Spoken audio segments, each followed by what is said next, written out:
We're discussing the drama that happened on X yesterday, where someone tweeted about the tweeted and TikTok.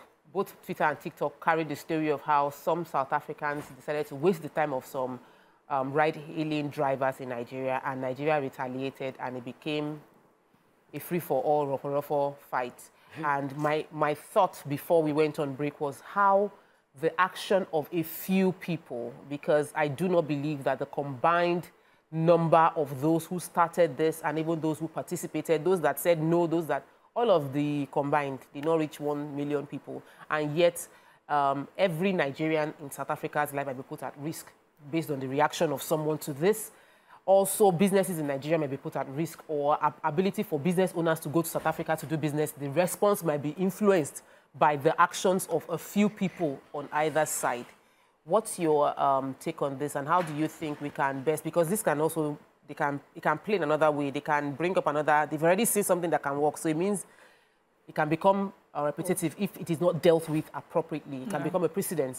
Yeah. So, like I mentioned earlier when I first talked about it, that I think that we need to be deliberate about sending a positive message about our relationship with South Africa and vice versa. I would like for us to take it as a people, that's as Africans, to work on our image of each other and the relationship that we need to have. I mean, America and Canada, you will not even know that they are two different countries. They move in and out, and the person will move to America and just be doing his business and everything. It just doesn't matter. And with white, especially with the white skin, for them, you're white and you're white, There's just so much division that's going on within Africa. And I think that it's a major problem for us going forward. If we need to build as a race, as a people, we need to be able to recognize these little petty things that are going to pull us back,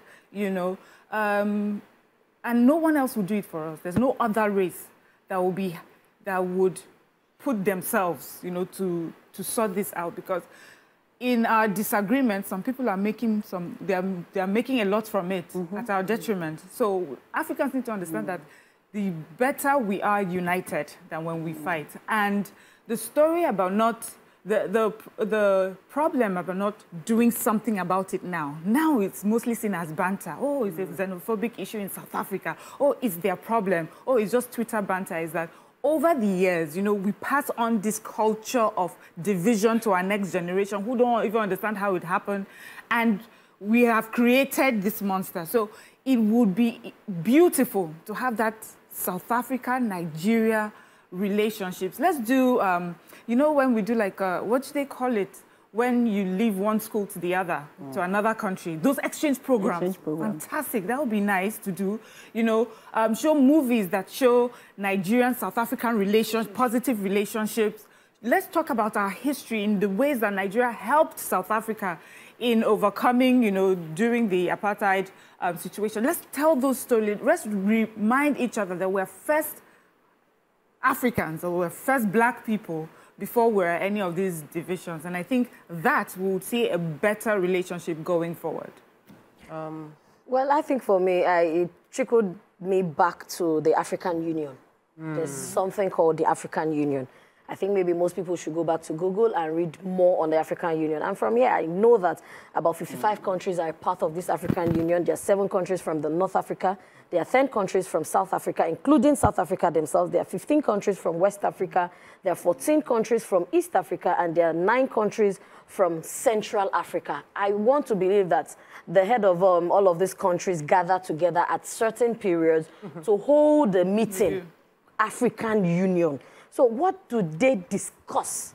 Because if we keep going back and forth and my president is sitting with South African presidents at a meeting, so what are they saying? Are they not aware that, there's a rift between both citizenry? Are they not aware that, before South Africa... That brings me back to that question, that we are, because we are on X and we are on TikTok. We think the whole world. We think that the entire Nigeria knows what is happening, or we think that South Africa knows what is happening. What concerns presidents and each president with the fact that a few people, less than But if you say a few people, we're already seeing tendencies of spark. Yeah. Before a fire outblows into a full proportion, it starts with, you understand, they should begin to nip it in the bud.